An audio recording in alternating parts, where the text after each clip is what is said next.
എല്ലാ കൂട്ടുകാർക്കും പിബ്ജിയോ റെസിപ്പീസിൻ്റെ അത്തന്തിന ആശംസകൾ. ഇന്ന് നമുക്ക് സേമിയ പായസം തയ്യാറാക്കുന്നത് എങ്ങനെയെന്ന് നോക്കാം. മാത്രമല്ല ഇനി നമ്മുടെ വീഡിയോസ് കൂടുതലും ഓണം സ്പെഷ്യലായിരിക്കും. അപ്പോൾ നമുക്ക് വീഡിയോയിലോട്ട് പോകാം. വീഡിയോ ഇഷ്ടമായാൽ ചാനൽ സബ്സ്ക്രൈബ് ചെയ്യാൻ മറക്കരുത്.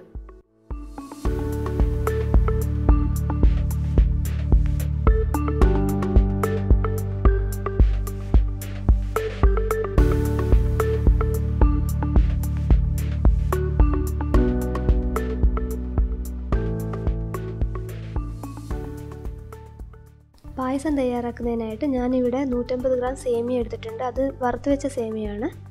പിന്നെ ഒരു കവർ പാല്, മിൽക്ക് മെയ്ഡ്, നെയ്യ്, കശുവണ്ടി, ഏലക്ക, കിസ്മിസ്. സേമിയ റോസ്റ്റഡ് ആണെങ്കിലും ഒന്നുകൂടെ ഒന്ന് വഴറ്റിയെടുക്കണം. അതിനുവേണ്ടി പാത്രം അടുപ്പയിൽ വെച്ച് 4 ടേബിൾ സ്പൂണ് നെയ്യ് ഒഴിച്ച് അതിനകത്തോട്ട് സേമിയ ഇടുകയാണ്. അത് നമുക്കൊന്ന് വഴറ്റിയെടുക്കാം.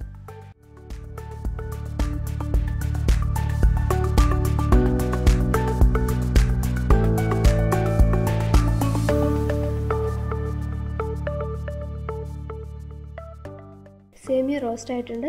ഇതാണ് കറക്റ്റ് പരുവം.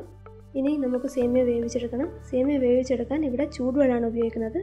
ഈ ഒരു കപ്പിന് 8 ഗ്ലാസ് വെള്ളമാണ് ഞാനിവിടെ ഉപയോഗിച്ചിരിക്കുന്നത്.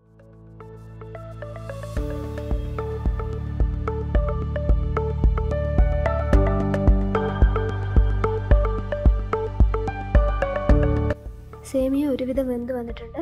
ഇനി നമുക്ക് പാലൊഴിക്കാം. ഞാനിവിടെ തിളപ്പിച്ച് വെച്ച പാലാണ് ഉപയോഗിക്കുന്നത്. 1 കപ്പ് പാല് മാറ്റി വെച്ച് ബാക്കിയുള്ള പാല് മുഴുവനായിട്ട് ഇതിനകത്തോട്ട് ഒഴിക്കുകയാണ്.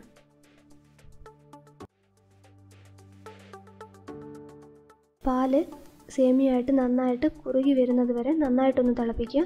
ഇതിവിടെ പാല് നന്നായിട്ട് സേമിയയായിട്ട് കുറുകി വന്നിട്ടുണ്ട്. ഇനി നമുക്ക് 4 ടേബിൾ സ്പൂണ് മിൽക്ക് മെയ്ഡും 8 ടേബിൾ സ്പൂണ് പഞ്ചസാരയും കൂടെ ചേർത്ത് നന്നായിട്ടൊന്ന് മിക്സ് ചെയ്യുക.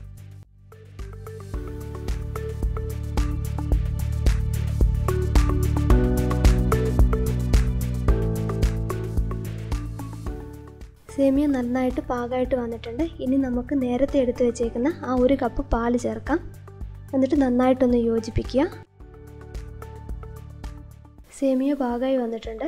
ഇനി നമുക്കിതിനകത്തോട്ട് ഏലക്കാപ്പൊടി ചേർക്കാം.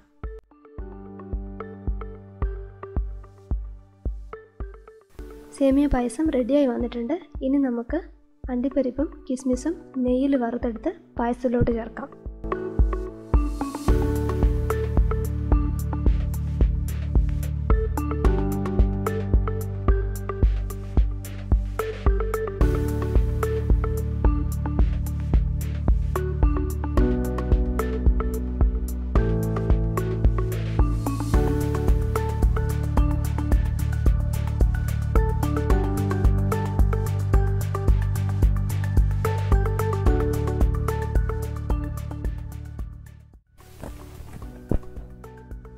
സ്വാദിഷ്ടമായ സേമിയ പായസം റെഡി ആയിട്ടുണ്ട്. വീഡിയോ ഇഷ്ടപ്പെട്ടാൽ എല്ലാ കൂട്ടുകാരുമായി ഷെയർ ചെയ്യുക. അതുപോലെ തന്നെ ചാനൽ സബ്സ്ക്രൈബ് ചെയ്യാനും മറക്കരുത്.